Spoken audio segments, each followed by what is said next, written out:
High winds, we just heard it. Snow complicating the holiday travel situation out on the lakeshore. News 8's Josh Sanchez has been at the lakeshore all day, seeing how the conditions are changing. Josh? Yeah, these high winds have been consistent throughout the day, and it feels like it has been increasing. You know, at last check, our team recorded gusts at 56 miles per hour out here in South Haven, and I've been watching how these snow bands have dropped visibility from time to time. Right behind the camera, we have a nice view of the South Haven channel, and I've seen that visibility drop throughout the day. You know, these wind gusts, these conditions have made it difficult for some businesses as some cancellations have come in, or they might have to change their strategy right before the Thanksgiving holiday. Customers flow through Barnon's Farm Market during the store's last day of the season early this afternoon. Most were picking up those last-minute ingredients and fresh baked pies as high winds gave way to snow. We've had just a couple cancel, so we just, put them out for somebody else that needs last minute and hopefully braves the storm to get here. Manager Lindsay Farrell says business has been steady despite the winds. Pie orders brought Kelly Burns Davis and family out to the farm market. Making the trip from Illinois yesterday, they hope to avoid staying out too long. Yeah, it was clear yesterday, but the rest of our family's driving up today.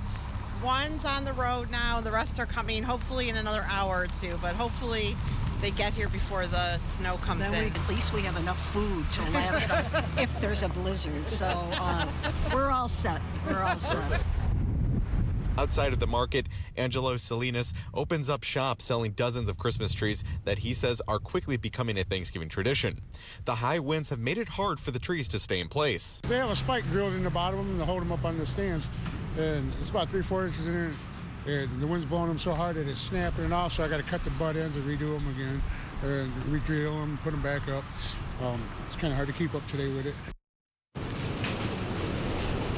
Now, today is also the opening night for the South Haven ice rink, and of course with these conditions, that might complicate some things. So we're going to go check out to see how the first day is going for the ice rink, and we'll have more coming up at News 8 at 6. Live in South Haven, Josh Sanchez, News 8.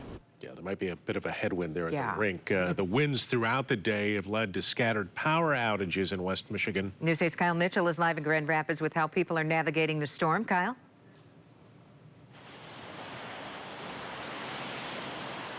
Sue and Brian, we are by 131 and Hall Street, and the winds here are definitely picking up. We're seeing, a lot of snow to start to build up, much more than we saw within the past hour. Now, the prospect of not having power on Thanksgiving has people preparing of what they may need to do if they do lose power, but it's not preventing them from finding ways to celebrate. Consumers Energy has been responding to power lines down throughout the day. Crews shut power off briefly to make repairs to a wire that was knocked down by winds going to a home on Fairfield Avenue Northwest in Grand Rapids. A branch knocked down a line to a home on Lafayette Avenue. No one was inside at the time. A line fell on East Beltline south of Burton, closing the road briefly while crews made repairs. The possibility of losing power didn't slow down shoppers over at Kingma's Market. People were stocking up on supplies and keeping an eye on the weather as they prepare to celebrate the holiday. The show, Thanksgiving must go on. We figure something out. There's a lot of brains involved, so if we have to maneuver to another place or, bust out some candles or, some handheld lights, so be it. But, yeah, it'll be a great time regardless. Coming up at 6, we'll hear how people are dealing with slowdowns from some of this snow during the holiday travel. Reporting live in Grand Rapids, Kyle Mitchell, News 8. Okay, Kyle, thank you. We are continuing to keep track of the latest weather conditions throughout the evening and tomorrow. Make sure and stay with us on the air and online.